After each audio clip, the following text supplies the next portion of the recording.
Buenos días, buenas tardes o buenas noches con todas las personas que están viendo este video. Yo soy Nelson Berrú. Y bueno, seguimos en el 24 de noviembre. Vamos a estudiar los capítulos 11 y 12. Tenemos la segunda parte de este estudio. Y bueno, una vez más agradecer a todas las personas que apoyan y colaboran con el Ministerio de Profecías Bíblicas. Muchas gracias, mis queridos hermanos. Y bueno, sin más preámbulos, vamos a empezar el estudio de hoy con una pequeña oración, sin olvidarnos por los pedidos de oración a nivel mundial que estamos desarrollando esta situación tan difícil. Dios nos ayude no a superar esta crisis, sino a prepararnos para lo que se viene, mejor dicho. Así que vamos a orar por el estudio de hoy y por todo esto.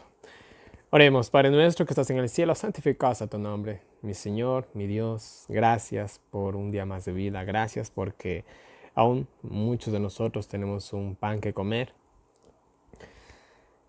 Te pedimos por la dura situación económica que están sufriendo muchas, miles, millones de personas alrededor del mundo. Ayuda a muchas de estas personas que tienen hambre, tienen necesidad, están enfermos. Te pedimos por cada uno de ellos. De igual manera te pedimos por nosotros, no para que nos quites los males de este mundo, sino simplemente para que nos preparemos para lo que se viene. Tu venida está más cerca que nunca. Hoy tenemos la seguridad absoluta de que estás cerca, mi Dios.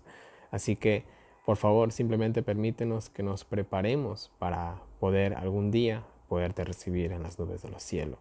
En este momento vamos a estudiar un poco más tu palabra santa divina. Seas tú el maestro instructor, seas tú quien nos abra el entendimiento, nos toque el corazón para comprender tus sagradas verdades. Te lo pedimos todo sin merecerlo, en el nombre de tu amado Cristo Jesús. Amén.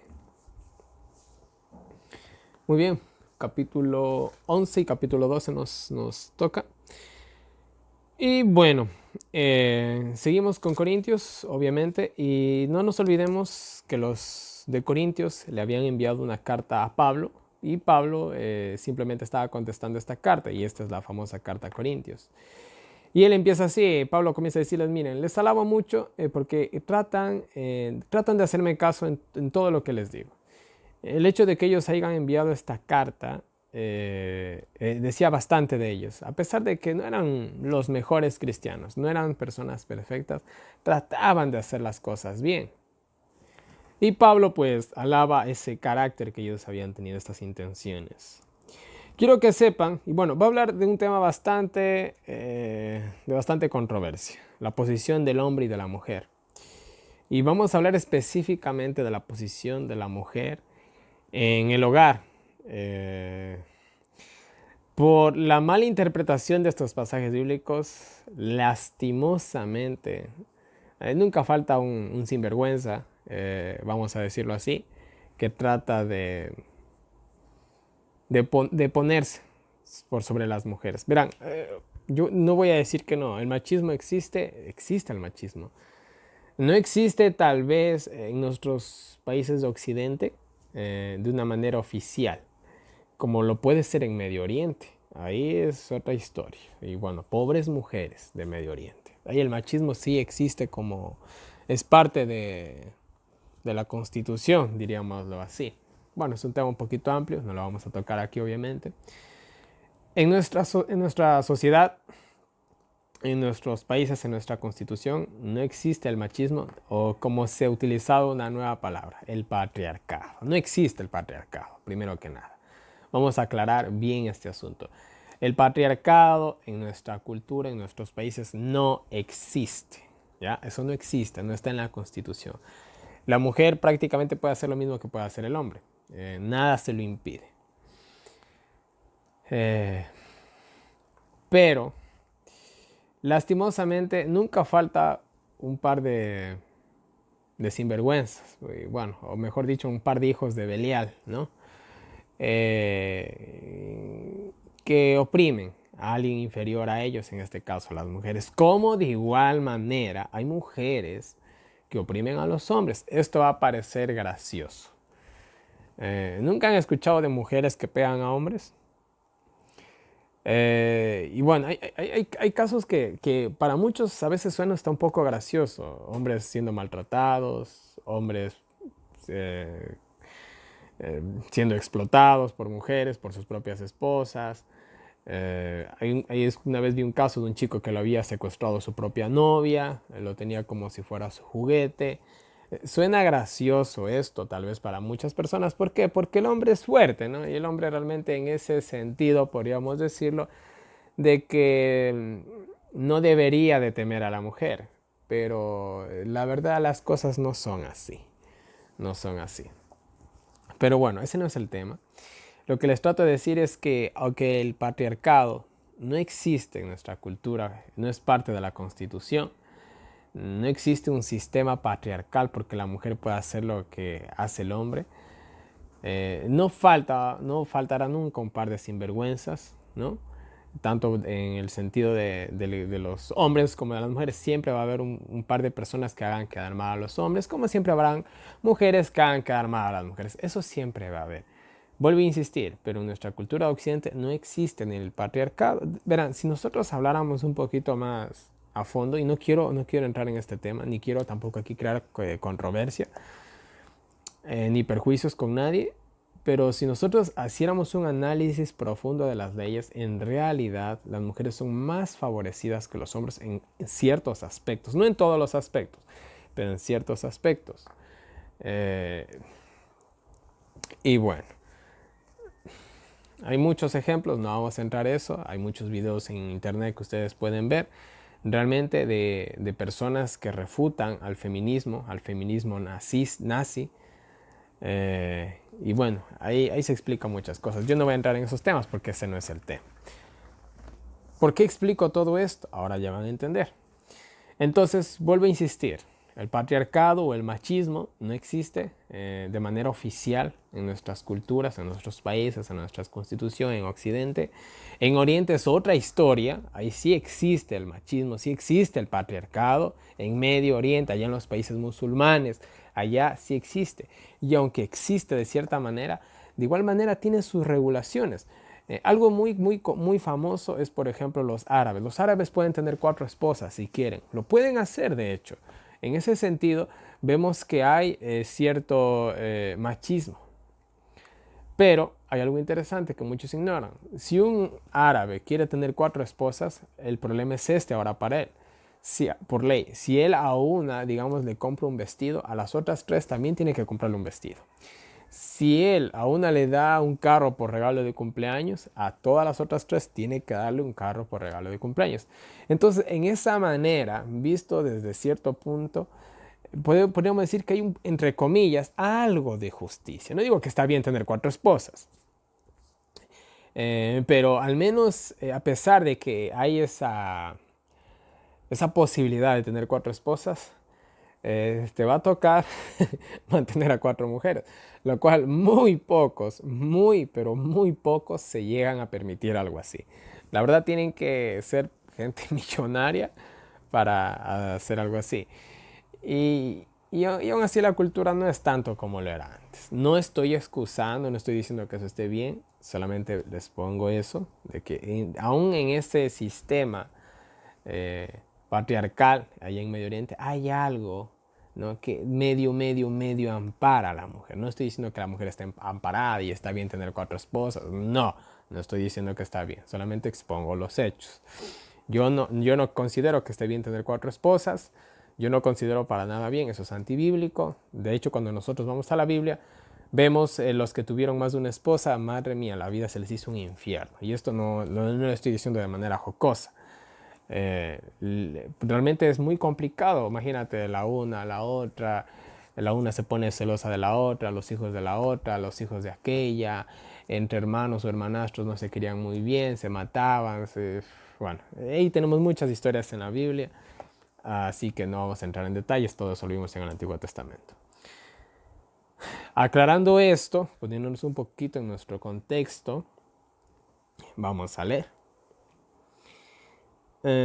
Miren, Pablo empieza diciendo, quiero que sepan que la mujer depende del hombre. Y el hombre depende de Cristo. Y Cristo depende de Dios. Ahora, aquí la palabra es depende. Aquí no está diciendo, voy a aclarar bien esto, aquí no está diciendo la mujer es sirvienta del hombre. Esto no está diciendo aquí. Lastimosamente, como he dicho, hay un par de hijos de Belial que ha habido siempre en la historia, hermanos, ¿ya? Que lastimosamente interpretan mal los pasajes bíblicos y que han hecho de las pobres mujeres, ¿ya? Y bueno, ni entremos en detalles de la historia. Se ha hecho muchas injusticias eh, eh, con las mujeres, así como alguna vez también se hizo muchas injusticias con las personas de color, porque hubieron personas, hijos de Belial, estoy hablando, personas, como dijo Jesús, ¿no? Generación de víboras, hijos del diablo. Eh, y utilizo esta palabra por no usar otras palabras que tal vez suenen más ofensivas. Pero ha habido así personas que han sido simplemente hijos del diablo, que han interpretado la escritura a su manera y con eso pues se han aprovechado de las personas más vulnerables. Entonces, a lo largo de la historia ha habido personas que, es que la mujer depende del hombre. Eso significa que todo lo que yo hago esté bien y que yo puedo hacer aquí, yo puedo hacer asado y que yo puedo tener 3 mujeres más o las que yo quiera. No se trata de eso, hermanos. No se trata de esto. Aquí, esto lo analizamos bien en el Antiguo Testamento. Lo que aquí realmente trata de decir es que la mujer depende. El hombre es responsable de la mujer. Eso es lo que está tratando de decir aquí. Eso ya lo vimos en el Antiguo Testamento. Entonces, realmente no es que la mujer tiene que estar oprimida por el hombre. No, sino que la mujer es una responsabilidad del hombre. O sea, el hombre tiene que velar por la mujer. Tiene que darle todas las comodidades que necesita una esposa. Eso es realmente lo que está tratando de decir. No nos olvidemos en qué contexto se escribieron estas palabras. En el mundo antiguo los trabajos no eran como lo son hoy. En el mundo antiguo los trabajos eran duros. En el mundo antiguo, hace 2000 años, los trabajos eran para hombres, hermanos. Y literalmente se partían la espalda. Entonces tú a una mujer nunca le ibas a poner a trabajar en un trabajo secular, como diríamos hoy en la actualidad, porque todos esos trabajos eran prácticamente para hombres. Muy pocos eran los trabajos que podía ejercer una mujer, eran muy pocos. Entonces, esto hizo que los hombres siempre, por así decirlo, entre comillas, destacaran un poco más, sobre todo en el ámbito laboral. ¿Ya? Y eso es todo. Hoy en la actualidad uno puede trabajar incluso sentado todo el día, no hay problema. Hoy se puede hacer esto por la tecnología y ciertas cosas que tenemos, pero en el mundo antiguo no era así. Y en la actualidad hay mujeres que son multimillonarias, mujeres que tienen sus propias empresas, que generan empleos. Bien, por eso no pasa absolutamente nada, cosa de cada cual. Entonces, vemos esto, la mujer depende de quién, del hombre. El hombre protege a la mujer. Y Dios depende de quién, de Cristo. Y Cristo que también ayuda al hombre, ¿no? Y Cristo depende de Dios y Dios ayuda a Cristo. Ahora, ¿esto hace menos a Cristo? El que Cristo dependa de su Padre lo hace menos que Él. No, no lo hace menos que Él, en lo más mínimo. Como ya hemos hablado varias veces, nosotros somos seres diferentes, que somos un complemento y nos necesitamos el uno del otro. Y Pablo lo está dejando muy bien claro, que el hombre tiene que velar por la mujer, tiene que cuidar a la mujer, tiene que ser responsable por la mujer. Esto simplemente es una cadena de responsabilidades desde Dios hasta la mujer. Todo varón en los servicios religiosos Todo varón que en los servicios religiosos se cubre la cabeza se deshonra. Aquí estaba pasando algo en la iglesia de Corintio. Era de que los hombres se cubrían la cabeza. ¿Con qué se cubrían la cabeza? Bueno, no se sabe exactamente. Tal vez se ponían un pañuelo, tal vez se ponía alguna especie de sombrero como lo que se conoce de los judíos. No lo sabemos en realidad. Sea como sea, esto era contra la cultura. Vamos a hablar un poco más de la cultura. Entonces, al hacer esto, los hombres estaban haciendo algo que hacían las mujeres. Las mujeres, en esa cultura era normal que una mujer se cubra la cabeza, en los servicios religiosos sobre todo. Y era normal que un hombre se descubra la cabeza. Aún hoy en la actualidad, cuando uno entra a un lugar entra a una iglesia, ¿uno qué se hace? Uno se quita qué cosa. No sé, en mi país pasa esto, yo creo que pasa todo esto es parte de la cultura de Sudamérica al menos. Y me atrevo a decir prácticamente de Occidente. Uno se quita qué cosa, el sombrero. Bueno, y nunca he usado gorros ni sombreros. Pero hay personas que entran a una iglesia, se quitan el sombrero, es un símbolo de respeto. ¿Qué pasa si esta persona entra con el sombrero a la iglesia? Va a ser una falta de respeto para los que pertenecen a esa iglesia, sea de la denominación que sea. Es algo cultural, si se dan cuenta, es algo cultural. Entonces, el hombre, al tener cubierta la cabeza en los servicios religiosos, se deshonraba, quedaba mal. Era algo cultural, modales de la cultura, vamos a decirlo así. De igual manera estaba haciendo algo que hacían las mujeres, que era tener la cabeza. A las mujeres les correspondía ponerse velo, pero a los hombres no. ¿Dónde me quedé? Ya. Que la mujer no se quite vuelta a la mujer su velo. No se porte como hombre. Sea distintiva y diferente del hombre, dice Pablo. O sea, Pablo está diciendo que los hombres no se comporten como mujeres y las mujeres no se comporten como hombres. Es lo que está diciendo Pablo.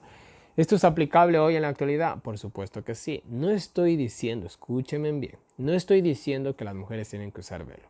A lo que me estoy refiriendo es que las mujeres no se comporten o se vistan como hombres, mis queridos hermanos. Y que los hombres tampoco actúen como mujeres, por favor. Verán, hace un par de décadas era muy, pero muy raro ver a una mujer con pantalón, pero se puso de moda. Y aunque el pantalón era algo de hombres, había la distinción de que al menos las mujeres lo usaban apretado. Entonces, si tú veías a alguien de espaldas y veías, bueno, aunque no puedas distinguir bien la figura porque hay mujeres de todo tipo, pero si veías obviamente un pantalón apretado, tú decías es una mujer, sea flaquita, sea gordita, sea rellenita, sea como sea, se distinguía que era una mujer. Pero lastimosamente hoy en la actualidad, yo más de una vez me he quedado sorprendido porque obviamente yo pienso que vivo en un pueblo pequeño. Uno va caminando en la calle y a veces ve la espalda de alguien y no regresa a ver bien. Y uno lo que ve es una figura, ve un pantalón apretado, una blusa, o lo que parece ser una blusa también apretada, y uno automáticamente piensa que es una mujer. Y a mí me ha pasado varias veces que yo me he sorprendido y realmente lo que he visto es un hombre con ropa apretada. Porque en la actualidad, lastimosamente, la moda que incomoda, los hombres ahora se visten como mujeres. Y las mujeres vueltas se están vistiendo como hombres. Las mujeres incluso se rapan el cabello, andan con ropa holgada. Miren, estoy hablando de la cultura. Yo no estoy diciendo que está bien usar pantalón para la mujer. Yo no estoy diciendo eso. Estoy hablando simplemente de la cultura. Des en cuenta cómo se han cambiado los roles. Des en cuenta. Hoy pasa lo mismo. Hoy en nuestra cultura no es muy... Para ningún hombre, creo. Yo creo que el 99.9% de los hombres que escuchen este video van a estar de acuerdo conmigo. Para ningún hombre es bonito ver a una mujer con el pelo corto. ¿Ya? Al menos eso yo creo que aún queda. Que la mujer tenga el pelo largo y los hombres tengan el pelo corto. Habrán excepciones de ciertos machos alfas, vamos a decirlo así, que les quedará bien el pelo largo, pero esos serán uno en un millón. Ya. Que se les va a ver como hombres, pero va a ser casos muy raros. Tendría que ser un hombre demasiado varonil para que le quede algo así. Vuelvo y repito, simplemente estoy hablando de la cultura. Entonces miren, aún en nuestra cultura, no sé de qué país me están viendo, nosotros tratemos de conforme a la cultura vestirnos como hombres. Voy a tomar un ejemplo que tomé en un video pasado. ¿Qué tal si yo fuera escocés? Allá los hombres usan algo que ellos tienen otro nombre, no me acuerdo cuál es el nombre, pero nosotros lo llamaríamos una falda. Y yo soy de Ecuador. Si a mí por idea se me ocurriera vestirme como un escocés con la faldita y todo, sería la burla de medio mundo, porque en mi cultura eso es algo a las mujeres. Pero ya en Escocia no. Entonces, si yo fuera escocés, no hubiera ningún problema de ponerme esa vestimenta. No hubiera ningún problema porque es parte de la cultura. Ya los hombres así se visten. No pasa absolutamente nada. No me estoy deshonrando. porque eso es parte de la cultura. Aunque preferiblemente sería, bueno, no sé, habría que ser escocés para entender un poquito mejor ese asunto. Pero sea como sea, Pablo está aquí tratando un tema cultural. Los hombres que se vistan como hombres actúen como hombres y las mujeres que se vistan como mujeres y actúen como mujeres. Ahora nosotros, los hombres, aún por sobre la cultura, deberíamos de actuar lo más varonil posible. Porque lastimosamente la cultura cambia. Nosotros deberíamos adoptar la cultura, voy a aclarar esto bien para no ser malentendido, nosotros deberíamos adoptar la cultura siempre y cuando la cultura no vaya contra nuestros principios bíblicos. ¿Ya? He hablado de la faldita de los escoceses y yo como un escocés natural estaría bien ponerme la vestimenta de los escoceses. Pero como cristiano, ahora vamos a hablar del cristianismo, estaría bien porque la falda que usan estos escoceses no es muy larga y tampoco no es muy corta. Entonces, yo como cristiano, lo más prudente sería mejor no mostrar. No mostrar, no ponerme esa vestimenta y ponerme un pantalón, cubrir mi cuerpo. Ahora, si hablamos como una mujer cristiana, las mujeres del mundo usan pantalones apretados. Sí, eso es parte de la cultura del mundo. Pero una mujer cristiana debería de usar ropa que moldea su figura. Verán, esto es un tema bastante amplio. No quiero tocarlo aquí. Pero hay muchos libros del espíritu de profecía. Y lo que yo les puedo decir a las mujeres es que ellas traten de evitar de ser una tentación para los hombres. Lastimosamente el hombre se deja llevar por la vista. Y yo como hombre, yo voy a hablar como hombre, yo. Si yo viera una mujer con una figura atractiva, con una ropa ajustada, va a ser muy difícil que quite la mirada de ahí. Yo como hombre estoy hablando, ¿ya? Entonces, las mujeres que eviten ser una tentación para los hombres. Yo de manera personal a mí me parecen súper hermosas las mujeres que usan vestido largo. No sé por qué. Y prefiero verlas yo de manera personal. A mí se me ve más hermosa una mujer. Estoy hablando en el sentido físico, ¿eh? No estoy hablando, es que la belleza está en el interior. No, estoy hablando en el sentido físico. A mí se me hace más hermoso ver una mujer con un vestido largo que verla con ropa pequeñita. La verdad, a mí. No sé, porque al fin y al cabo el hombre sí ve la figura, no vamos a decir que no, el hombre sí ve la figura, pero realmente cuando un hombre ve una figura atractiva, uno la ve, está bien. ¿Saben qué es lo que en ese momento comienza a ansiar el hombre para ver? En la cara de esa figura. Y a veces uno ve la figura, le llama la atención, pero a veces ve la carita y se enamora. O a veces simplemente se desenamora. Eso depende del gusto de cada persona. Eso es lo que pasa. Entonces el hombre siempre, lo que siempre le va a llamar al máximo la atención al hombre es el rostro de una mujer. Y en segundo lugar va a ser el cuerpo. Pero si una mujer simplemente llama con su cuerpo a un hombre y el hombre solamente va tras ella por su cuerpo, ahí no hay nada serio en realidad. Es un tema un poquito amplio, pero muchos de ustedes ya lo entenderán. Vuelvo y repito, nosotros podemos adoptar la cultura siempre y cuando no vaya contra nuestros principios cristianos. Nada más. Ahora, cada cristiano debería de ver la mejor manera para vestir, para honrar a Dios y honrarse a sí mismo, ¿sí? Y yo simplemente les podría decir lo siguiente, no caer en el liberalismo, es que yo me he visto como yo quiera, ¿no? Y tampoco caer en el extremismo, porque hay mujeres, yo he visto mujeres que se toman ciertas cosas muy a pecho, andan con su velo, andan con ropa que no se les deja ver, pero ¿cómo se llama esto? Bueno, no sé, apenas los dedos de las manos se le llega a ver, no se les ven ni los talones. Entonces, no, tampoco es así. Tampoco las cosas son así. Eh, y si hablamos del maquillaje, miren, yo creo que una mujer puede usar maquillaje, pero debería de usarlo que pareciera que realmente no le está usando. Debería de hacerlo. Aunque en la realidad una mujer bien alimentada es como, miren, disculpen que me tome por ejemplo, yo tengo los labios bastante rojos, si se han dado cuenta. Yo no uso nada, simplemente es la alimentación. Entonces yo creo que una persona bien alimentada va a ser físicamente más, eh, ¿cuál es la palabra? Estético, vamos a decirlo así. Entonces, bueno, es un tema amplio, pero creo que he tocado lo más.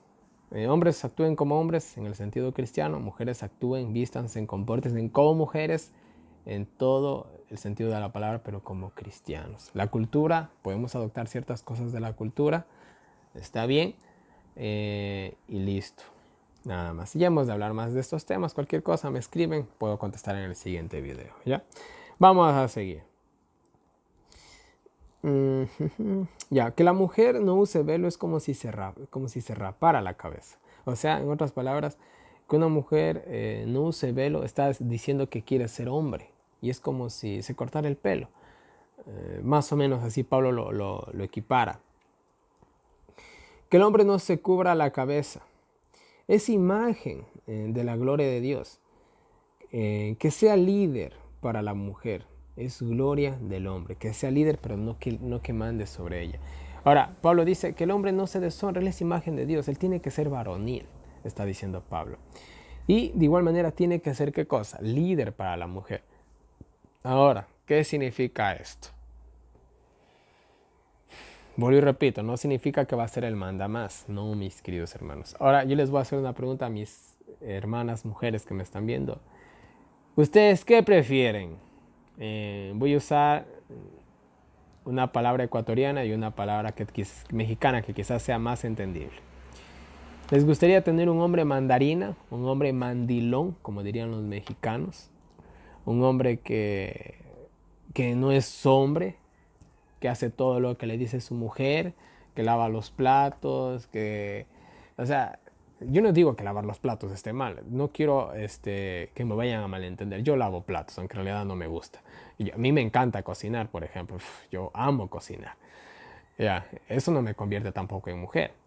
Pero hay hombres que actúan como mujeres en todo el sentido de la palabra y la mujer actúa como hombre en ciertos, ahí suceden este tipo de cosas.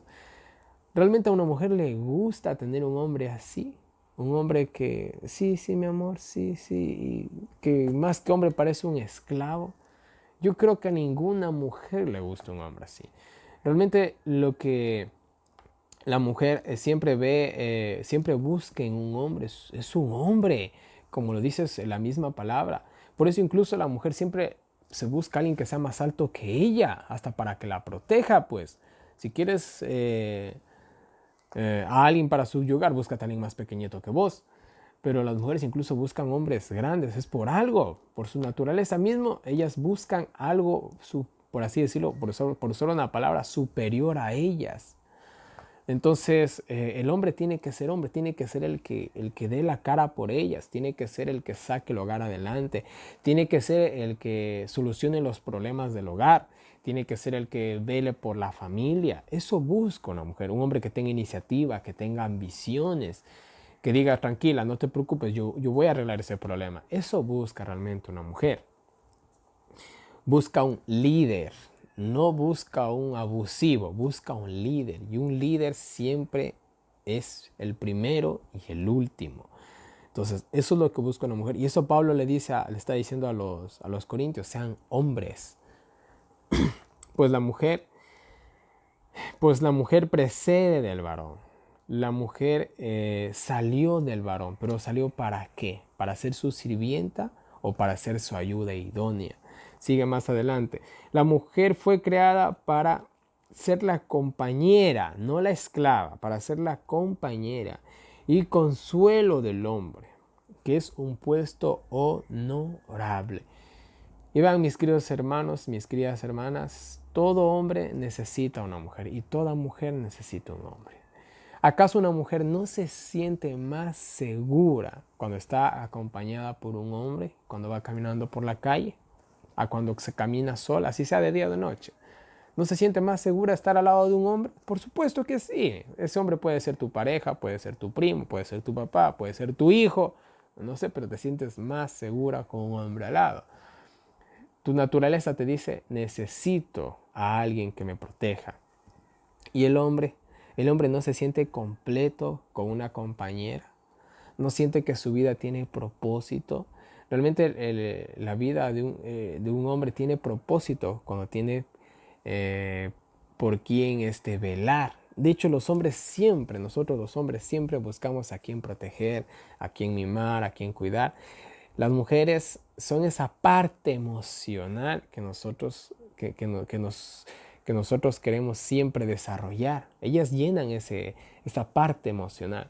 Por eso los hombres son detallistas, siempre están tratando de consentir a la mujer. O sea, somos un complemento, hermanos. Ni el uno es más que el otro, ni el uno es menos que el otro. Los son un complemento, por favor.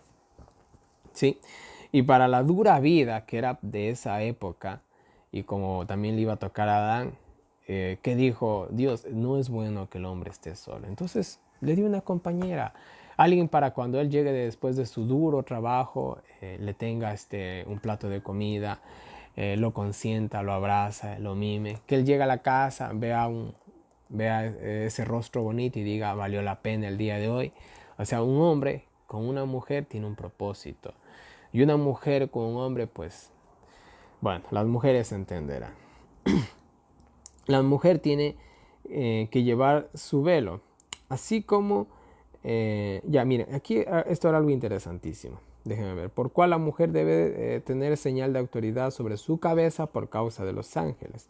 O sea, una mujer con velo era un símbolo de que ella era protegida por alguien. O sea, uno veía a una mujer con velo y decía, esa señora o esa señorita es casada. Bacán. Así como hoy en nuestra cultura, bueno, en mi cultura no sé en qué países tal vez esto tenga más peso, pero una casada, por ejemplo, es lo tradicional, ¿no? El anillo, el anillo. Entonces, ves a una mujer con anillo, ¿qué dices? Ah, no, esa tiene dueño, está casada, ¿no? Tiene esposo, olvídate de ella. Entonces, en esa época, el velo era algo así como el anillo. Entonces, que usen velo, no pasaba nada. Y bueno, aquí también dice para no ofender a los ángeles que todo lo ve. Esto de pasaje bíblico muchos interpretan como si los ángeles pudieran enamorarse de las mujeres. Esto ya lo hemos hablado, los ángeles no tienen sexualidad, ellos no tienen deseos sexuales, mejor dicho así, vamos a decirlo así un poquito más directamente. Esto lo aclara Jesús, pues ellos no se casan, entonces ellos no pueden vernos a nosotros como nosotros vemos a las personas de nuestro otro género. No pueden ellos vernos así porque ellos no tienen eso, no tienen sexualidad, mejor dicho así. Esto simplemente se refiere a que ellos todo lo ven, ven todas las cosas buenas y malas que hacemos. Entonces, simplemente no den excusa para que los ángeles anoten algo malo de ustedes. Podría decirse o interpretarse de cierta manera así el versículo bíblico. Bueno, seguimos con el 11. Pero miren, pero ni el hombre es nada sin la mujer. Y la mujer de igual manera no es nada sin el hombre. Ambos son un complemento, mis queridos hermanos. Ambos son un complemento. Porque miren, los hombres somos bastante orgullosos. No vamos a decir que no. Pero a nosotros los hombres incluso nos gusta presumir. Pero nos gusta presumir con alguien que valga la pena. Cuando un hombre hace alguna hazaña es para impresionar a la mujer. Ahora, si uno no tiene a quién impresionar, ¿para qué uno se esfuerza tanto? No hay realmente, por así decirlo, mérito en ese sentido. No hay ganas de hacer algo. Entonces somos un complemento. Les guste o no les guste aceptarlo a algunos u a otros, somos un complemento. ¿Ya? Los hombres necesitan de las mujeres. Incluso dice aquí, no olviden que el hombre nace de la mujer y que todos procedemos de Dios. Aún el hombre procede de la mujer, así que el hombre nunca puede ser más que la mujer, ni la mujer menos que el hombre. Nos necesitamos mutuamente, somos 50-50. Pablo también nos habla de que nos conformemos con nuestra posición. ¿A qué se refiere esto? Que el hombre sea feliz por ser hombre y que la mujer sea feliz por ser mujer. Pero hoy en la actualidad, en este mundo que está patas arriba, los hombres buscan ser mujeres y las mujeres buscan ser hombres. Bueno, ese es otro tema, sigamos. Ustedes juzguen si está bien eh, que una mujer ore a Dios con la cabeza descubierta. Y como era algo de la cultura, obviamente era algo que se veía mal. Pablo les encara con esto. Miren, en el orden natural de las cosas, en la cultura, es aceptable que el hombre tenga el pelo corto. Vamos a leer incluso aquí del pelo. Y miren, incluso hoy en nuestra cultura, aún hoy en la actualidad, es mejor que el hombre tenga el cabello corto. Primero que nada, el cabello, miren, a mí me sale aquí donde ustedes están viendo, me están viendo el video, yo tengo la mitad de mi cabello, porque a mí me sale tanto cabello, no sé por qué me sale tanto cabello, que yo me entresaco. Y encima de que me entresaco, obviamente me lo bajo. Y así como ustedes me están viendo, estoy entresacado. Ya. Yeah. Y créanme que es fastidioso. A mí me encanta mi cabello, pero es fastidioso tener tanto cabeza porque hace calor, estorba. Si uno lo tiene largo, ni hablemos de tener el cabello largo. Sobre todo en este mundo de trabajos duros, realmente el pelo era bastante estorboso para el hombre. Incluso vimos uno de los hijos de David, ¿se acuerdan la historia? No me acuerdo quién era. ¿Quién era? ¿Axalón no era? No me acuerdo, disculpe, mala memoria. En una guerra, ¿qué pasó? Él huyendo de su caballo, se enredó en unas ramas, su hermoso cabello que era larguísimo y pues el pobrecito ahí quedó. Ahí lo mataron pues por su propio cabello quedó amarradito. Incluso en el servicio militar lo primero que hacen es bajarte el cabello. ¿Por qué? Porque te va a molestar en el montón de actividades nada, nada agradables que te van a poner a hacer. Entonces, aún en nuestra cultura es mejor un hombre con el pelito corto. Uno lo puede tener medianamente largo. Bueno, a mí no me gusta tenerlo tan corto, me gusta tenerlo un poquito largo, hasta para hacerme un poquito los rizos. Me gusta tenerlo así, pero a veces también me molesta tanto que también me lo bajo un poco. Entonces, eso, aún en la cultura de hoy, está bien que el hombre tenga, está bien que el hombre tenga el pelo corto. En ese tiempo, para judíos, griegos, gentiles, romanos, para ellos era aceptable que el hombre tenga el cabello corto. De hecho, cuando ustedes ven los monumentos de los césares tenían el pelo corto o largo. Ya, entendieron. Eh, y bueno, versículo 15. El pelo largo demuestra que el velo es adecuado para la mujer. Pablo está diciendo que la mujer vuelta es honroso que tenga el pelo largo. ¿Ya? Y el hecho de que para la mujer sea honroso tener el pelo largo, incluso eso es un punto más para que ella use el velo. Entonces, yo no sé ustedes, pero para mí no hay nada más bonito en este mundo que ver a una mujer con el cabello largo y rizado. Bueno, porque a mí me encanta el cabello rizado, sobre todo en las mujeres. Entonces, aún en nuestra cultura se ve súper, súper, súper bonito una mujer con el cabello largo. Una mujer con el cabello corto, a mí no me gusta.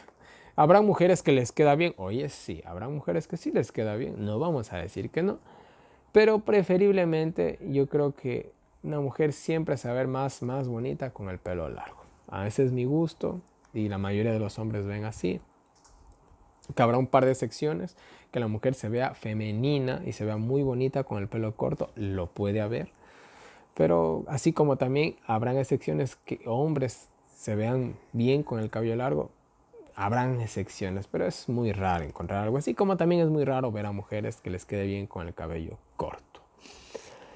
Cosa de gustos, al fin y al cabo. Pero bueno, hablando cristianamente, el hombre el cabello corto y la mujer el cabello largo, hablando cristianamente, es lo aceptable bíblicamente. No es que tampoco uno se vaya a perder por tener 3 centímetros más de cabello, no pasa nada. Pero no nos olvidemos que nosotros tenemos que cuidar es el testimonio. Pero bueno, aún después de decir todo esto, Pablo dice, pero si alguien se opone, aún tiene... A ver, pero si alguien se opone, aún tiene que aceptar lo que la iglesia dice. Aunque a ustedes no les guste lo que les estoy diciendo, Pablo, tienen que aceptar, primero que nada, lo que dice Dios y también lo que dice la iglesia.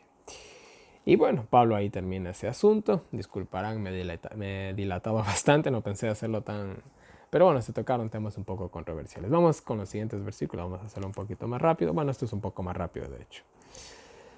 Bueno, aquí vuelto a hablar de la cena del Señor y dice así: por esto no los puedo alabar. Por esto que ahorita voy a decir, dice Pablo, no los puedo alabar, porque han sido unos sinvergüenzas en este asunto. Porque no se reúnen para nada bueno en la cena del Señor. Y miren, vamos a hablar de las reuniones. Mis queridos hermanos. Verán, yo creo que el tiempo es oro, ¿eh? Yo de manera personal creo que el tiempo es oro. Y yo, si no estoy haciendo algo, al menos estoy descansando. Porque créanme que hacer lo que yo hago demanda bastante. Y a veces la verdad uno se siente cansado. Y como les digo, si yo no estoy en ese, podemos decirlo así, no estoy trabajando, estoy descansando para tener más energías para poder seguir trabajando.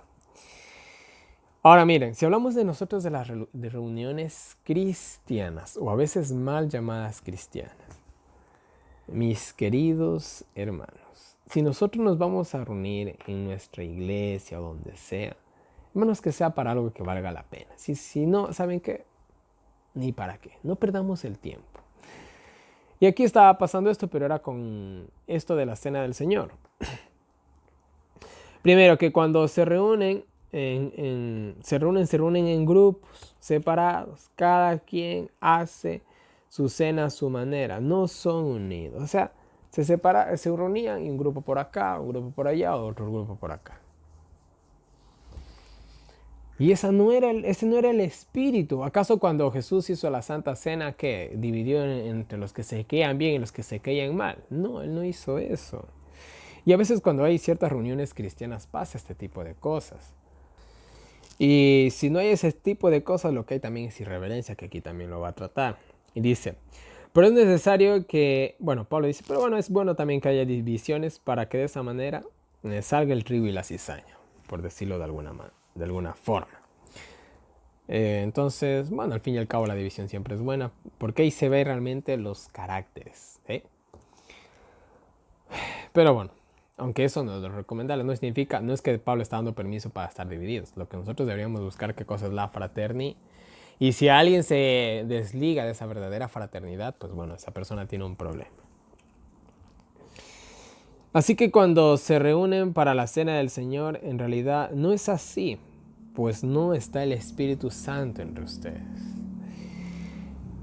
Algo importantísimo para que una reunión valga la pena, mis queridos hermanos. Les voy a dar un ejemplo bastante popular, los famosos camporís. En esos camporís, la mayoría de los últimos camporís que se han hecho los últimos años en la iglesia adventista, lastimosamente no han sido camporís, han sido discotecas al aire libre. Eso es lo que ha sido en realidad. Y yo he presentado algunos videos acerca de eso. Y muchos juzgan el éxito de estas fiestas al aire libre por el número de personas que se salvaron, que se bautizaron. Porque se oró una vez al día. No, es que todos estábamos orando de rodillas. Amén, por eso valió la pena. No, es que se bautizaron 500 jóvenes. Sí, pero en la noche hubo un relajo, pero como tú nunca has visto ni en los festivales de música electrónica. Ya. O sea, y créanme, yo por ejemplo, a mí antiguamente me gustaba la música electrónica. Y en mi mundanalidad siempre quise ir a una fiesta de música electrónica, porque eso es una presentación impresionante. Gracias a Dios nunca pude asistir. Nunca tampoco me metí en una discoteca, porque tampoco nunca me gustaba la música que ahí presentaba. Bueno, gracias a Dios nunca participé de nada de esto. Solamente en mi tibieza espiritual, pues anhelé algo así. Y yo cuando comencé a estudiar las cosas de Dios y vi los camporís que hacía la iglesia, dije, wow, pero si estos son como los festivales de música electrónica que siempre quise ir. Yo me sorprendía porque era prácticamente eso, luces, humo, juegos pirotécnicos, danza o baile, yo no sé, euforia, griterío. ¿Ustedes creen que ahí está el Espíritu Santo? Ah, no, pero es que ustedes solamente ven lo malo del campo y no ven lo bueno. Verán, hermanos, yo aquí tengo un vaso de agua, ¿eh? ¿Qué tal si en este vaso de agua cayera la patita de una mosca? ¿Cuántos de ustedes se tomaran un sorbito de este vasito de agua que yo tengo aquí? Verán que cayó la pata de una mosca. No dije la mosca entera, la pata de una mosca, que son una cosa chiquitititas. ¿Cuántos de ustedes tomaron un vaso de agua? Solamente cayó la pata de una mosca. Ahora, ¿qué tanto éxito espiritual tiene una actividad disque religiosa si en la noche hubo una especie de concierto de música electrónica y al día siguiente todos están orando? ¿Ustedes creen que así puede estar el Espíritu Santo? El Espíritu Santo dice en la noche, bueno, ahorita me hago de la vista gorda, ya mañana que se consagran, pues ahí llego con todo el poder. ¿Será que el Espíritu Santo es un alcahuete? Yo creo que no. Acá estaba pasando lo mismo. Estaba pasando lo mismo en estas reuniones. Se cogían, se sentaban para cenar y actuaban como si estuvieran en un comedor. ¿Ustedes creen que ese era el verdadero sentido de la cena del Señor? Lo hacían como lo hacen en el paganismo. Cada quien come sin pensar en el prójimo. Traen su propia comida sin sin convidarle al pobre. Cada quien traía su plato de comida, su buen plato de comida, quién sabe qué traían también, y a comer, señores, la cena del Señor. No, eso no, eso no era el espíritu. Y el hermano que no tiene dónde caer muerto, mirando como todos comen. Y nadie le decía, oye hermano, ¿no quieres una patita de pollo acá? Ni eso. Entonces, ¿ustedes creen que esa era la cena del Señor? Así fue la cena del Señor. No, cuando nosotros vamos a las actividades que se hacen en la iglesia, nosotros tenemos que decir, ¿alguna vez hubo algo así? Lo más parecido a lo que tenemos en la Biblia, a los camporís, son las fiestas solemnes que hacía el pueblo de Israel. Había música ahí, baile, había alboroto, había conciertos, había juegos pirotécnicos. Ah, no, es que la Biblia dice que nosotros tenemos que alegrarnos en espíritu, en espíritu, en espíritu. Y para alegrarme en espíritu no necesito mover el cuerpo, ¿ya? Pero bueno, desde que se inventaron los pretextos, el diablo es un santo, ¿eh? En fin, ¿acaso no tienen, miren lo que les dice Pablo, Pablo un poquito ya siendo un poco irónico, ¿acaso no tienen casa donde comer? Les dice. La iglesia no es un comedor. ¿Por qué avergüenzan al pobre? O sea, qué actuación más turra de los hermanos de Corinto. Y a veces nosotros también hacemos ese tipo de cosas, ¿no? Los manes comían su buen plato de comida, el pobre mirando cómo comían, o simplemente cogían mejor y se iban a su pobre y humilde casa, si es que tenían. Ellos cogían y a ver quién traía el plato más grande para el próximo sábado, a ver quién comía más rico, mejor. Egoísmo, simplemente egoísmo. Las actividades que se hacen en muchas iglesias es lo mismo. A ver quién lleva el mejor uniforme, a ver quién es el foco principal, y el espíritu, la espiritualidad, Cristo, todo queda a un lado. Yo, Pablo, fui instruido por Dios. Y a ver, sí, esto les enseño. La noche que fue entregado y instituyó la cena. Bueno, Pablo dice, aunque yo no estuve en la cena del Señor, les voy a instruir lo que Dios nos dejó, o sea, Jesús. Y bueno, aquí simplemente habla de cuando dio de comer el pan, que dijo, es mi cuerpo. Habla también cuando dio a beber la copa del vino, que era su sangre, un símbolo del nuevo pacto, un símbolo de la comunión con Dios, un símbolo del evangelio. Pablo les recuerda todas estas cosas que ya hemos estudiado, ya hemos analizado, no las vamos a tocar de nuevo. Y hagan todo en memoria de mí. Pero los de Corintios no estaban haciendo en memoria de Dios, estaban para complacerse a ellos mismos. Y yo vuelvo a insistir, si uno quiere divertirse, hermanos, uno puede divertirse. Si uno, como yo he dicho a veces, si hablamos de la comida, el que quiera comerse una vaca entera, que se la coma, eso es cosa de cada cual. El que quiera llenarse de golosinas, que se llene de golosinas. El que quiera estudiar 5 minutos al mes la palabra de Dios, que lo haga. Eso es cosa de cada cual. A cada cual le compete lo que él quiera hacer con su vida. Yo no le puedo decir a nadie haz esto, aquello, lo otro. Y nadie puede decir a nadie nada. Pero haz tú lo que tú quieras, pero no lo llames cristianismo. No digas que esto, no, es que esto tiene la aprobación divina y no lo hagas, ¿ya? Entonces, esta es la cuestión. Ellos cogían y comían y decían, vamos a comer la cena del Señor. Y de cena del Señor eso no tenía nada. O sea, en la cena del Señor no se comió un banquete. Realmente fue un pan que se lo partió y ya. Bueno, en fin. Cuando hacen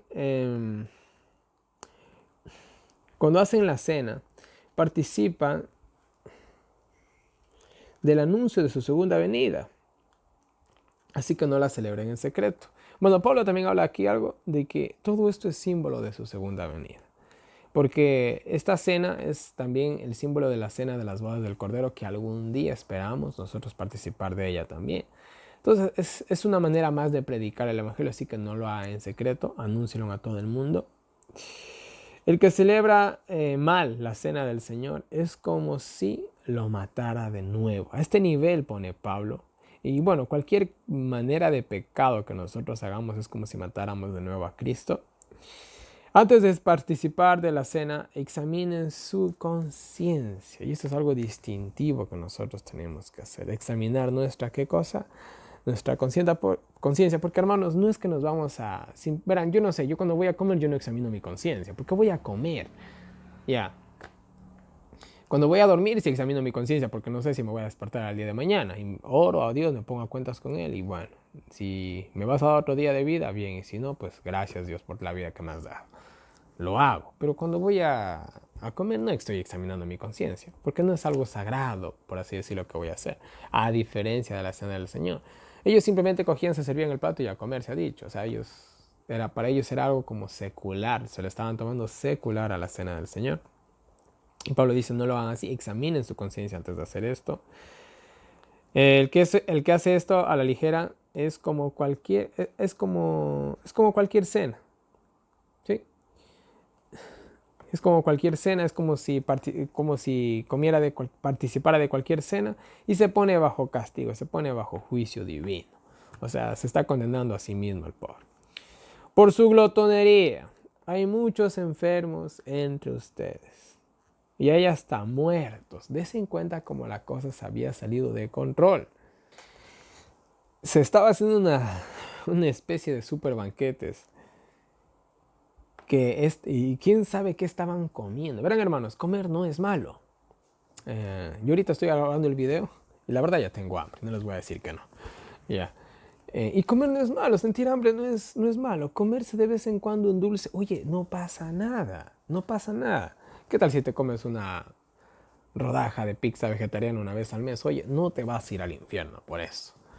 Ya, tampoco es que te vaya a hacer súper bien, pero te pegaste un gustito, está bien, tranquilo, no sucede nada. Pero el problema acá era que se estaban embotando de comida chatarra y ahí viene el problema. Hoy en la actualidad la deficiencia, la debilidad, la mayor causa de muerte del mundo, mejor dicho así, es una mala alimentación y malos hábitos de vida. La gente no hace ejercicios, come comida chatarra y bueno, una cosa lleva a la otra.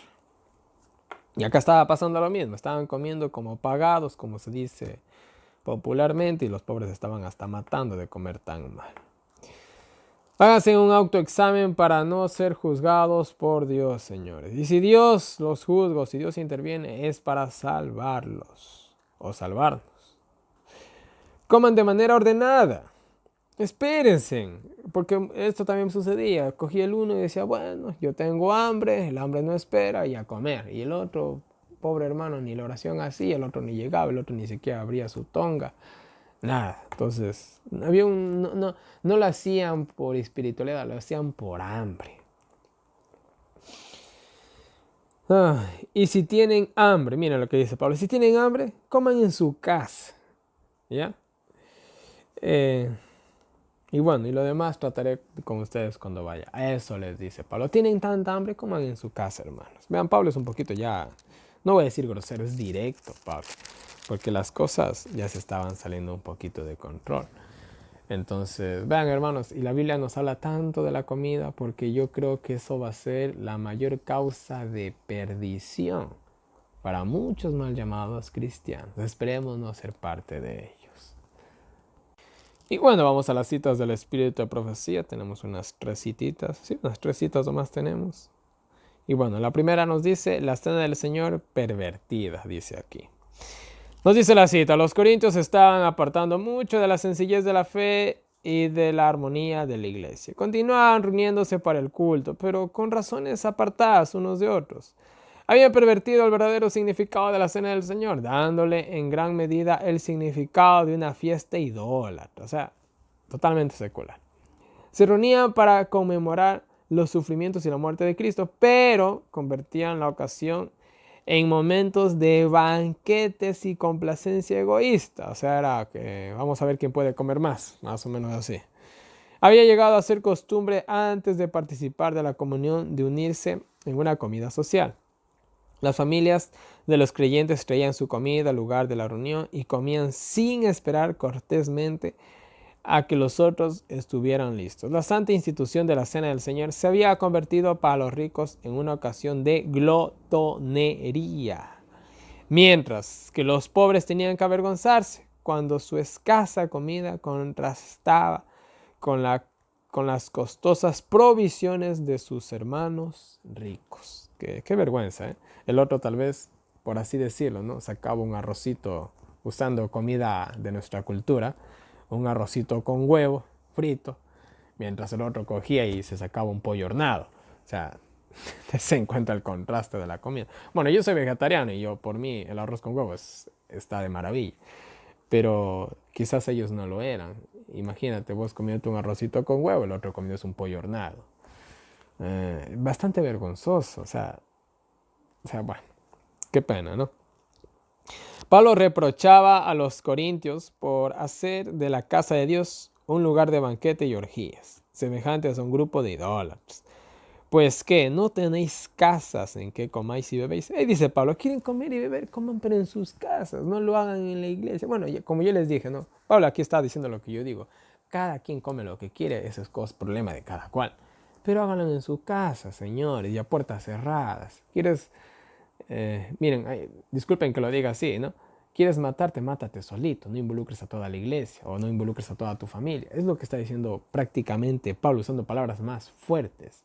Pero vuelvo y repito, y lastimosamente muchos cristianos hacen sus sinvergüencerías y lo llaman que son cosas de Dios. Y ahí es el problema. En fin.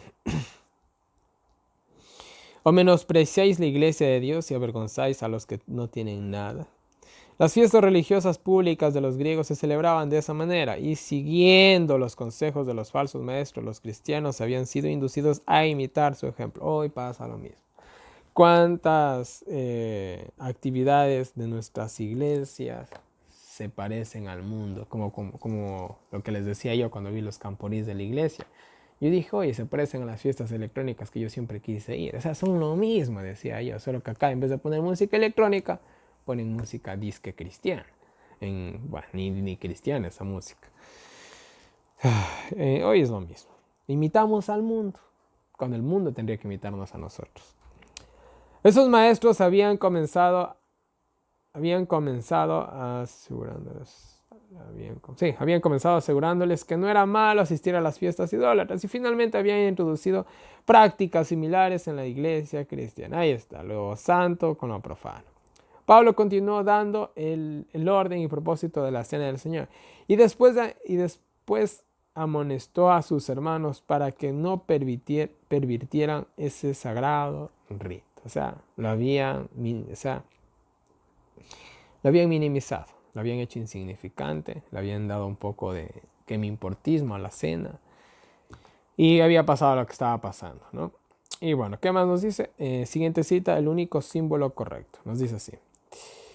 El pan partido y el puro jugo de uva deben presentar el cuerpo quebrantado y la sangre derramada del Hijo de Dios. No debe presentarse pan leudado en la mesa de comunión. El pan acimo es el único símbolo correcto de la cena del Señor. No se debe usar nada fermentado, solo se debe usar el fruto de la vid y el pan sin levadura. Entonces, miren, eso es lo que se debe usar en una cena del Señor, no un pollo hornado.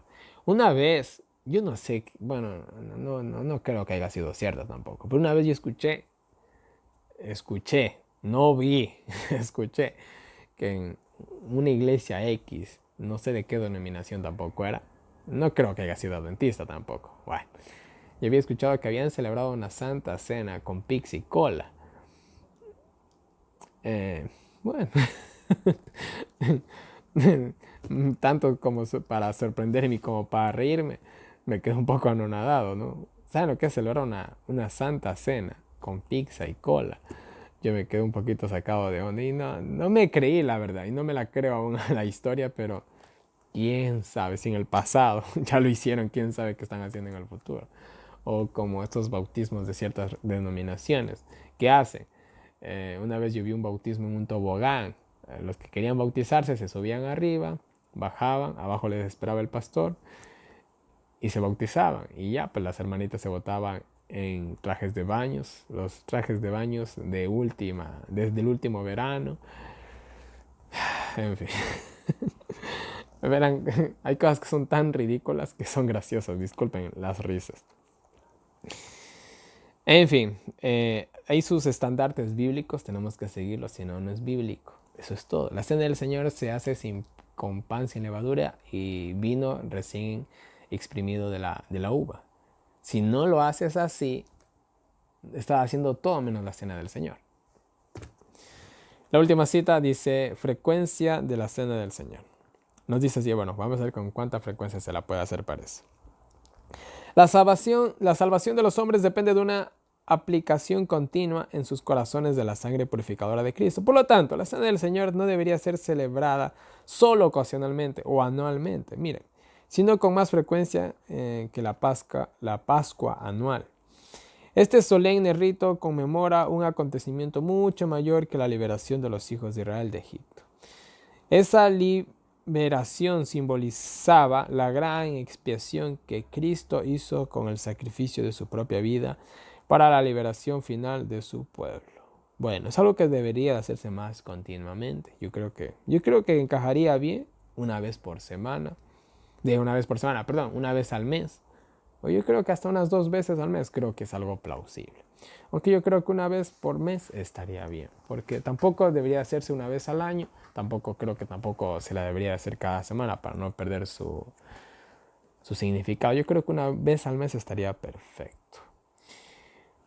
Y bueno, eso es del capítulo 11. Mis queridos hermanos, vamos al capítulo 12.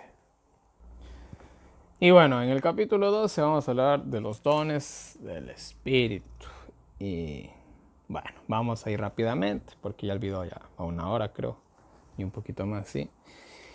No quiero cansar a nadie, vamos a ver si lo hacemos en 30 minutos o menos tal vez. Y bueno, Pablo comienza así: no quiero que ignoren respecto a los dones espirituales que son dados a la iglesia. Primero que nada, los dones que se daban eran los frutos del Espíritu. Vamos a explicar esto un poquito.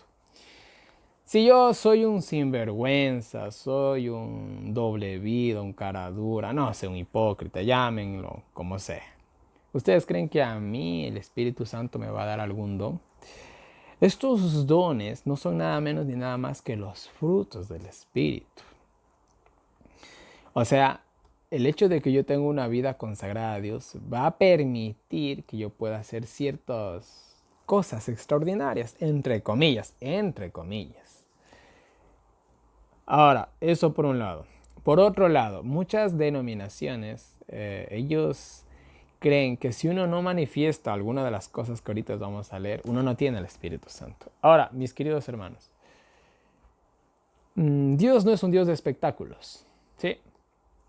Y Dios no gasta su espíritu en cosas que no son necesarias. En este momento que está sucediendo todo esto del Espíritu Santo y las lenguas y todo esto, que ya vamos a analizarlo bien, el mundo era bastante limitado y los que predicaban estaban muy limitados económicamente, socialmente, culturalmente, intelectualmente. La mayoría de ellos eran personas indoctas, personas del vulgo, personas ignorantes, como podríamos decirlo, que de buenas a peor hablaban su propio idioma.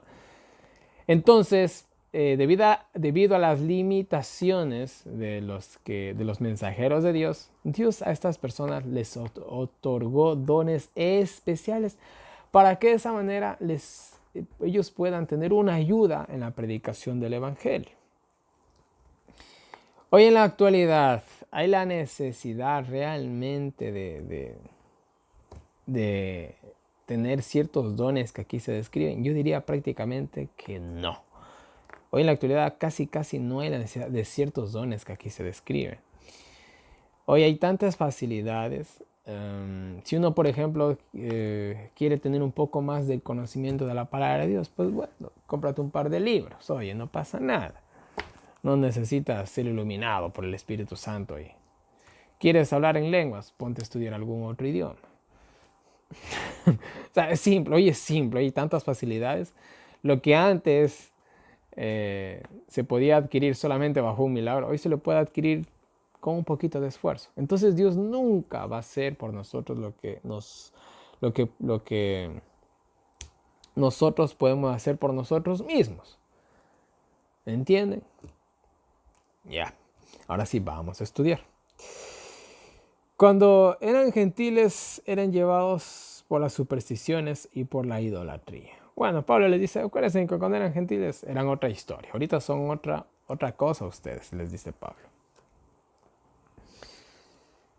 Pablo dice, nadie que tenga el Espíritu Santo de verdad va a hablar mal en contra de Dios o en contra de la palabra de Dios o en contra de ciertas interpretaciones de Dios. Y bueno, y el Espíritu Santo solo va a caer sobre aquellos que reconocen el Espíritu de Dios. Al Espíritu Santo, la autoridad divina, solo sobre ellos va a caer el Espíritu Santo. Esto nos recuerda a estos siete varones que andaban exorcizando y quisieron sacar un demonio en el nombre de Jesús. Pero como ellos no andaban conforme al nombre de Jesús y no reconocían del todo a Jesús, ¿qué sucedió? El demonio les dio una paliza y los pobres se fueron por donde vinieron. Entonces el Espíritu Santo no puede estar o no puede habitar o no puede ejercer su poder en alguien que no está de acuerdo con la vida de Dios. Algo más para destacar de los frutos o de los dones del Espíritu Santo. Verán, mis queridos hermanos, los frutos o los dones del Espíritu Santo no se daban para hacer un espectáculo. No se daban para hacer un espectáculo. Esto ya lo vamos a analizar más adelante. Cuando se daba ciertos dones del Espíritu Santo y se hacían cosas medias extraordinarias, el único propósito y finalidad era para predicar el Evangelio. Nada más. De hecho, la lluvia tardía es un mensaje. No es un evento de milagros. No. Es un mensaje. Y ahora para que este mensaje llegue a más personas, puede llegar a pasar un par de cosas extraordinarias. Puede llegar a ser. Pero realmente el propósito final, o realmente la lluvia tardía es un mensaje. Esto ya lo vamos a ver más adelante. Con el apóstol Pedro creo que vamos a analizar eso un poquito más. Entonces, esto tiene del rol de los dones, o de los frutos, o del poder del Espíritu Santo. Es para que se comparte el Evangelio de salvación, no para hacer un espectáculo, por favor. Entonces, nadie que esté en contra del Espíritu Santo, en contra de Dios, puede tener el Espíritu Santo, o los dones del Espíritu los puede manifestar. Hay muchos dones, pero todos son del Espíritu Santo. Y miren, Pablo comienza a aclarar esto. Hay muchos dones, pero todos vienen del Espíritu Santo. Hay muchos ministerios y servicios, pero todos honran a Dios. Hay diferentes funciones, pero todos proceden de Dios. A cada cristiano se le da un don especial. Ahora, ¿cada uno de nosotros tenemos un don especial, sí o no?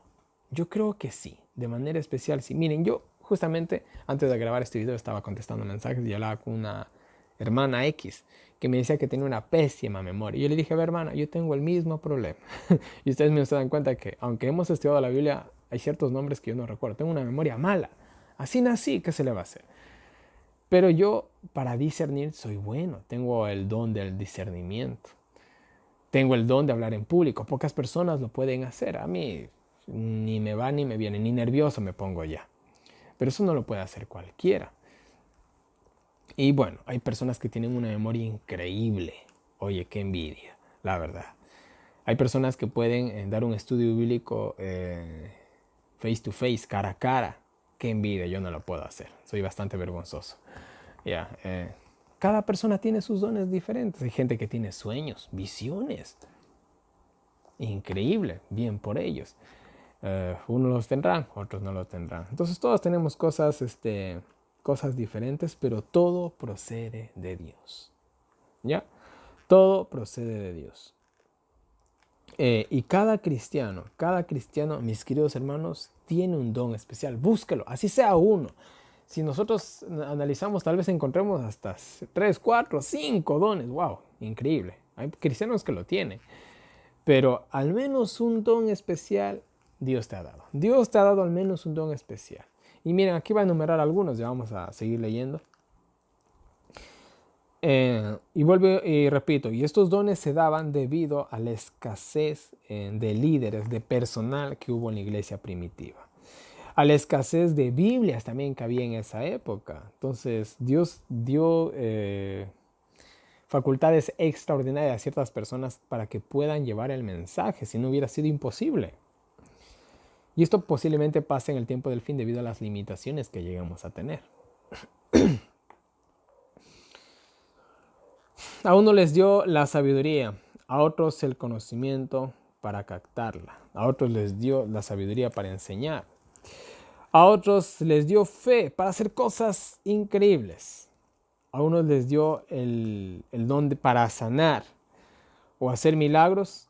Pero miren, esto es interesante, cuando se sanaba a alguien, no se lo sanaba porque sí, realmente se lo sanaba para salvación. Según el deseo de todas las gentes, dice que cuando Jesús estaba ante Herodes, Herodes había escuchado mucho de Jesús. Y cuando lo vio, se alegró bastante y dijo, wow, al fin lo conozco. Había escuchado tanto de él. Él quería conocerlo, tenía la curiosidad. No le interesaba a él el plan de salvación. Él tenía la curiosidad de conocer a alguien que dice que resucitaba muertos, hacía andar a los paralíticos, hacía hablar a los mudos. Y el tipo era, ¿quién será este tipo? ¿Será Juan el Bautista? Quería verlo a la cara. Y cuando lo llevaron a Jesús fue alegría. No le paró ni mucha atención a los que le estaban acusando. Locos. Dice que cogió y trajo, dice, un montón de enfermos, paralíticos. Y les dijo, si tú los sanas, yo te libero. Ya, no importa lo que digan los fariseos y los sacerdotes. Yo te libero si tú los sanas. Dice que Jesús ni siquiera no dijo nada.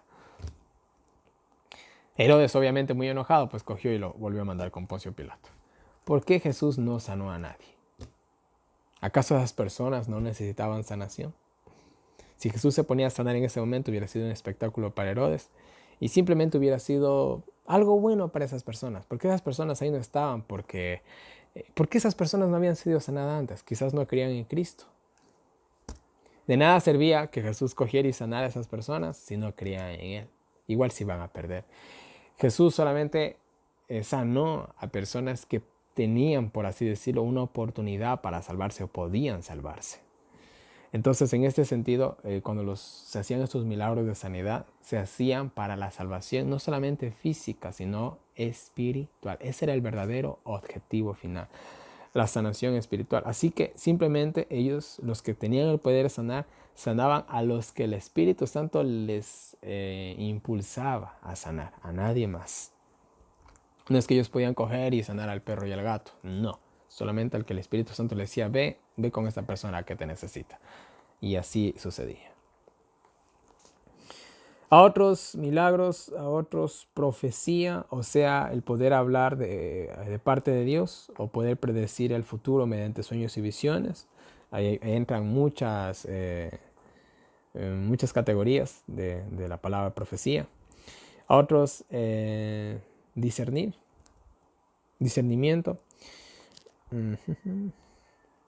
A otros, pues, la capacidad de distinguir lo falso de lo verdadero.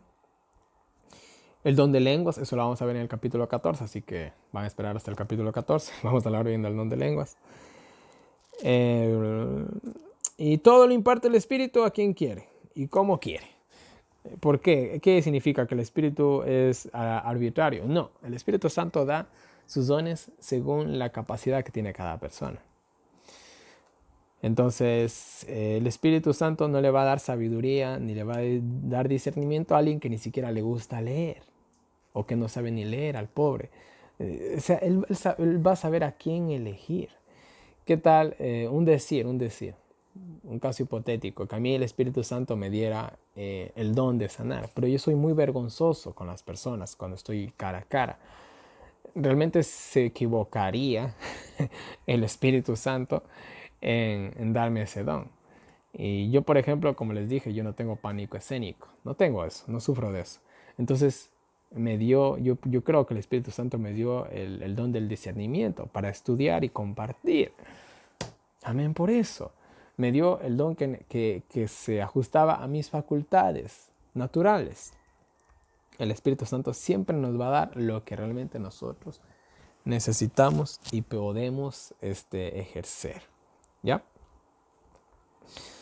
Somos como un cuerpo en Cristo, con funciones diferentes. Y bueno, si hablamos del cuerpo, cada miembro del cuerpo tiene su facultad. Tenemos los dedos, la lengua, los labios, los ojos, las cejas, las pestañas, las orejas, el pelo.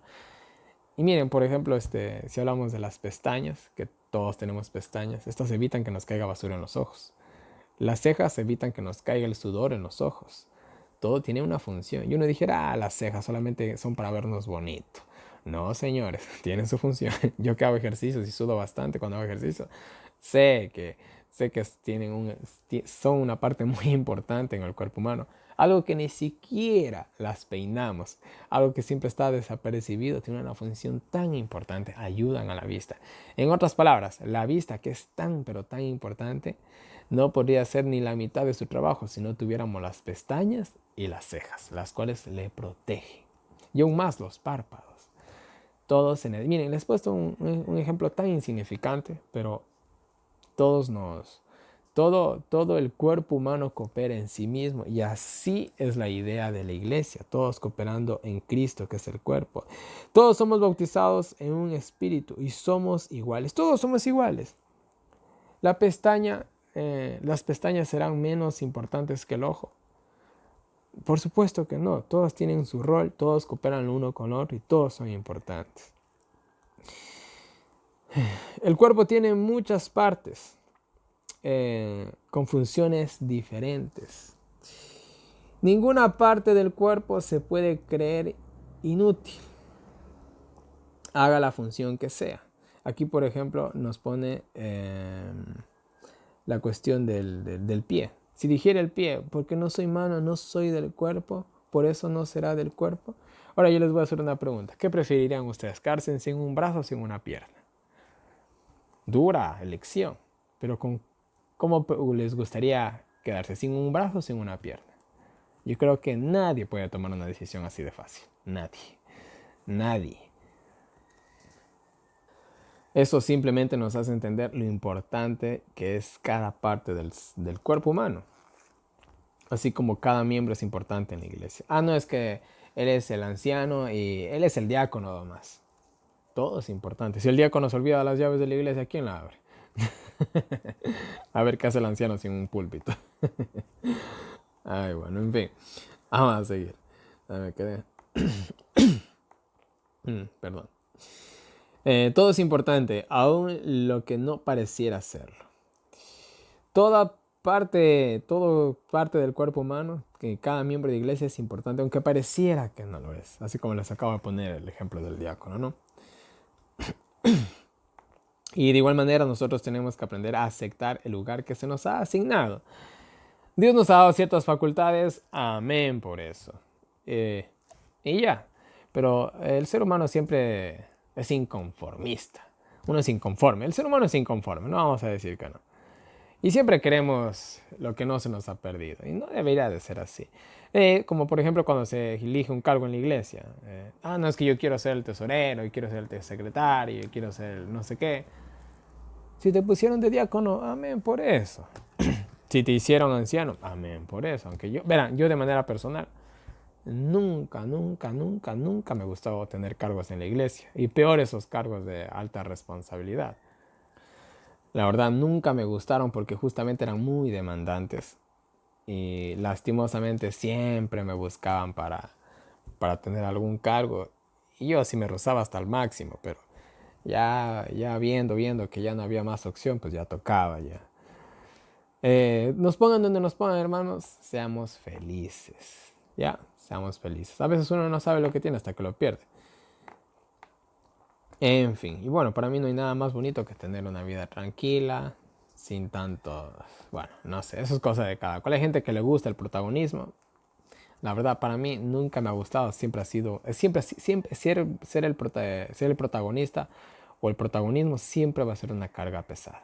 Siempre lo va a ser. Y esto lo puede entender cualquier padre que tiene un par de hijos o al menos un hijo. Él es el protagonista de la vida de su hijo.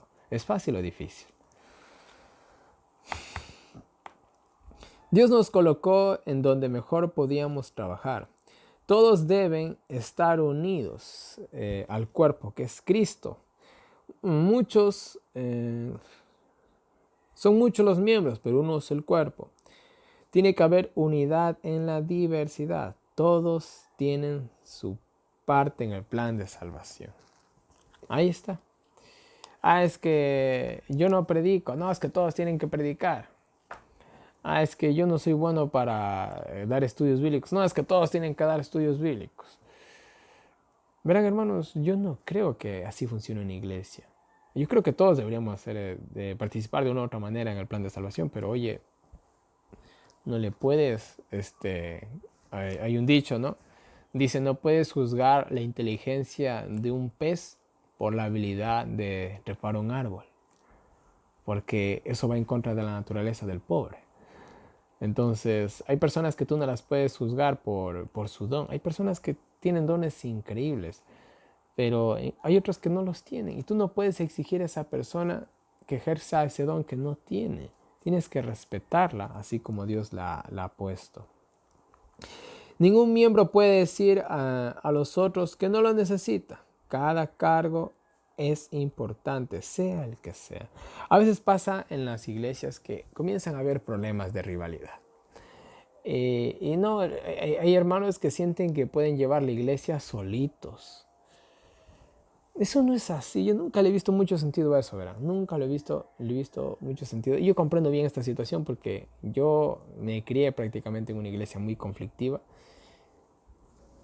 Pero, ¿qué les digo? Cuando se coopera bien, haciendo participar a todos, suceden cosas maravillosas. Pero a veces uno solo quiere imponerse sobre los demás, uno solo quiere hacer todo, uno solo quiere tomar las decisiones. Somos un cuerpo, mis queridos, y tenemos que también ser muy tolerantes también. En fin.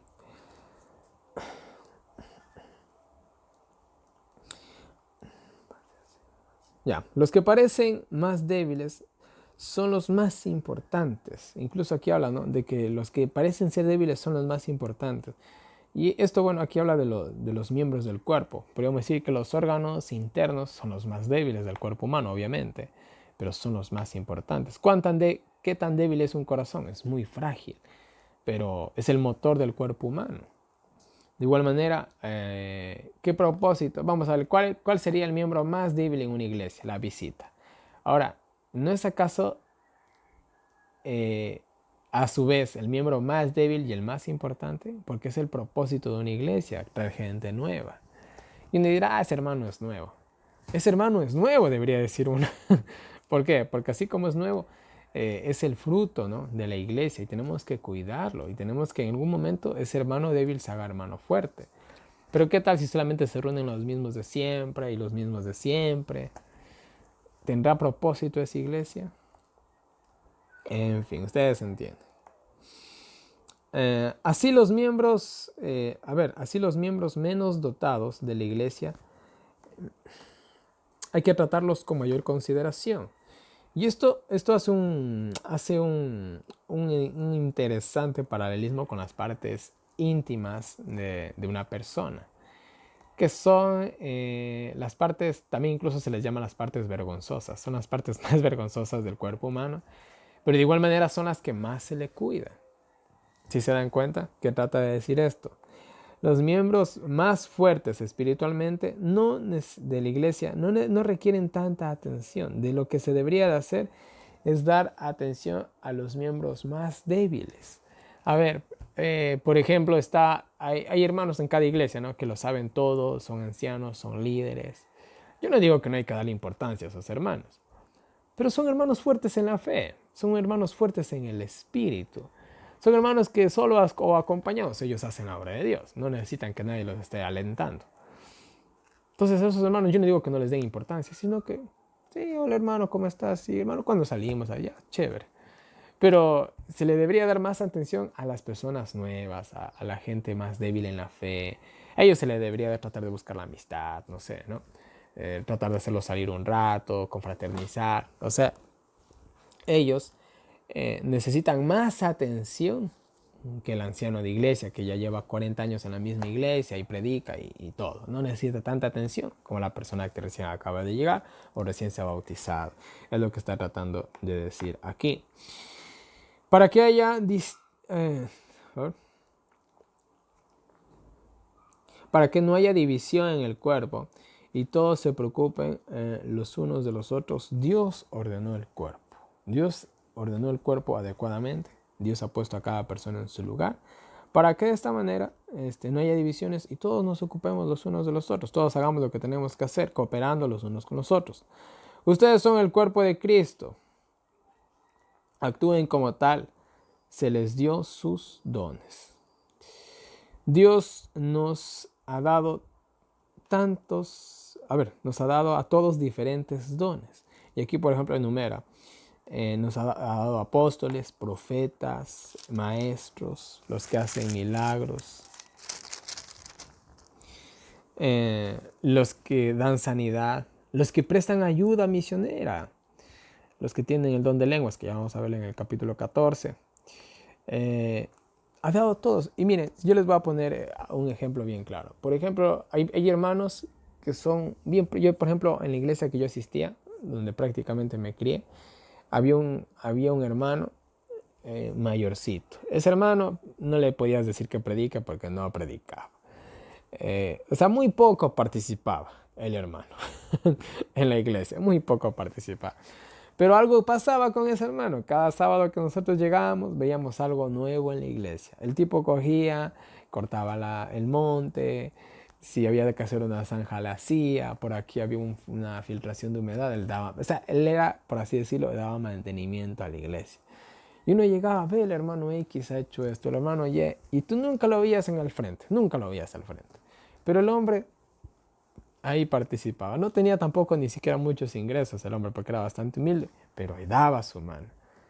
¿Qué tan importante era ese hombre? Era muy importante. No se paró nunca frente al púlpito, pero gracias a él la iglesia se mantenía. De igual manera, las personas que son muy sociables, que hacen sus canastas misioneras, van y visitan a la gente pobre, uno dirá, esos hermanos nunca predican. Pero esos hermanos son los que están trayendo gente nueva a la iglesia para que el predicador tenga público. O sea, si se dan cuenta, una mano ayuda a la otra. Entonces, esa es la idea de una iglesia. Mira lo que dice el apóstol aquí, Pablo dice, todos tienen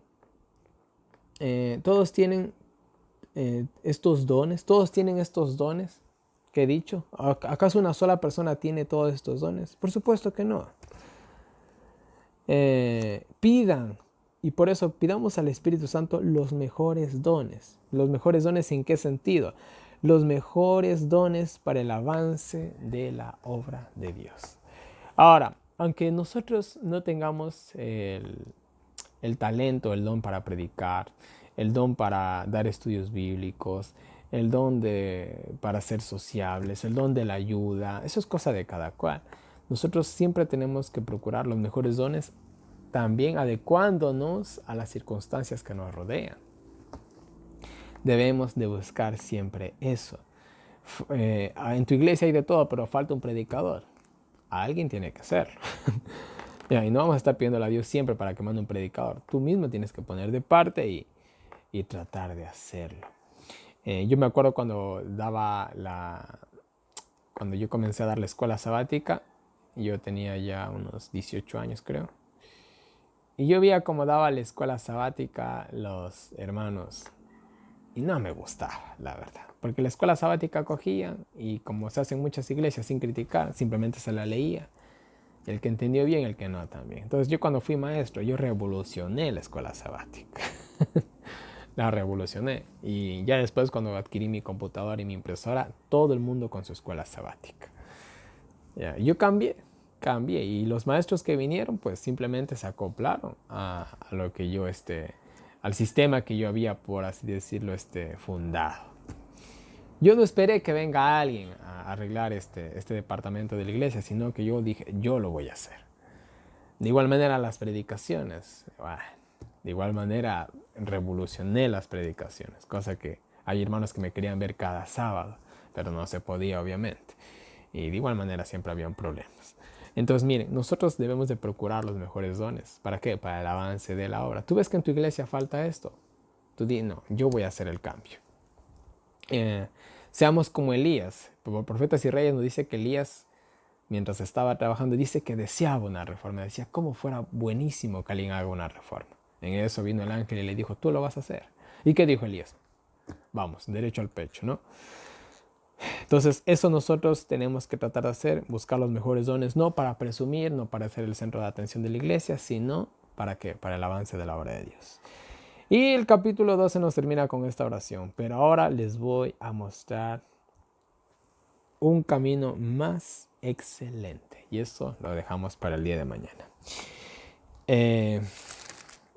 Tenemos dos citas del Espíritu de Profecía para terminar el capítulo 2. Y la primera nos dice, cada miembro debe trabajar en su lugar designado. Y nos dice así. La vid tiene muchas ramas, pero aunque todas las ramas son diferentes, no disputan entre sí. Hay unidad en la diversidad. Todas las ramas reciben su alimento de una sola fuente. Esta es una ilustración de la unidad que debe existir entre los seguidores de Cristo. En sus diferentes tipos de trabajo no tienen sino una cabeza. El mismo espíritu obra a través de ellos en diferentes formas. Hay acción armoniosa, aunque varían los dones.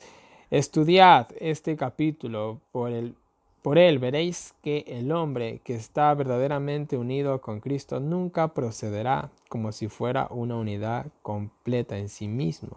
O sea, eso es lo que pasa, como les decía, ¿no? Hay miembros de iglesia que quieren hacerlo todo, quieren que sea todo como ellos mandan, simplemente para cumplir a veces un programa o para que todo salga bonito. No.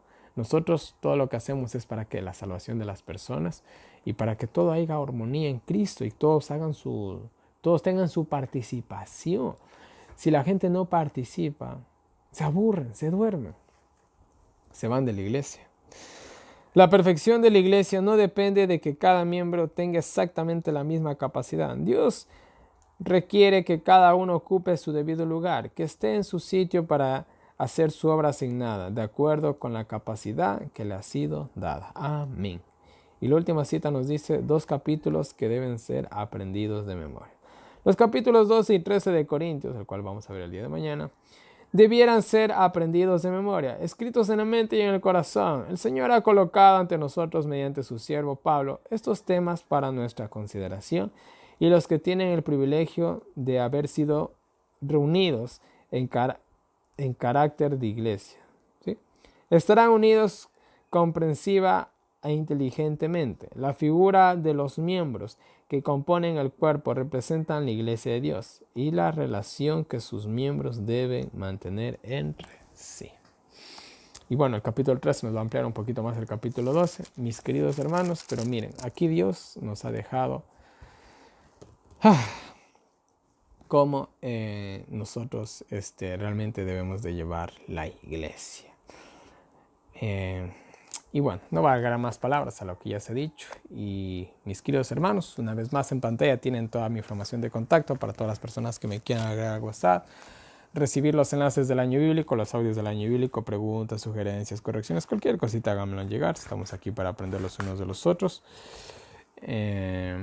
Y bueno, y tienen diferentes maneras en las que me pueden colaborar. Muchas gracias a las personas que pueden apoyar el Ministerio de Profecías Bíblicas. Y de igual manera, no se olviden de orar por mí.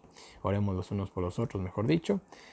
Y bueno, mis queridos hermanos, será hasta un próximo, bueno, será mejor dicho hasta el día de mañana.